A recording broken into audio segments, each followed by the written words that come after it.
জুলাই সনদ অনুযায়ী সংস্কারের জন্য গণভোটের রায় বাস্তবায়নে 18 এপ্রিল থেকে আগামী 2 মে পর্যন্ত কর্মসূচি ঘোষণা করেছে জামায়াতে ইসলামের নেতৃত্বাধীন 11 দলীয় ঐক্য।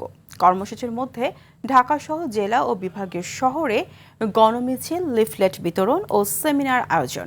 দুপুরে রাজধানীর মগবাজারে জামায়াতের কেন্দ্রীয় কার্যালয় সংলগ্ন আল ফালাহ মিলনায়তনে সংবাদ সম্মেলনে এই কর্মসূচি ঘোষণা করেন দলটির সেক্রেটারি জেনারেল মিয়া গোলাম পরওয়ার। তিনি বলেন, সরকার গণরায় মানছে না।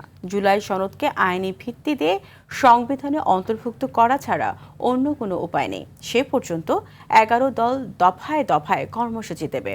এর আগে বেলা 11টায় আল ফালাহ মিলনায়তনে 11 দলীয় ঐক্যের শীর্ষ নেতাদের বৈঠক অনুষ্ঠিত হয়।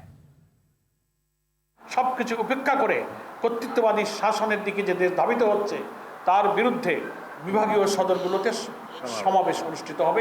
এই রাউন্ড করে আসার পরে রাজধানীতে 11 দলের উদ্যোগে একটা বিশাল জাতীয় মহাসমাবেশের আয়োজন করে শীর্ষ নেতৃবৃন্দ পরবর্তী দফার কর্মসূচি ইনশাআল্লাহ ঘোষণা করবে।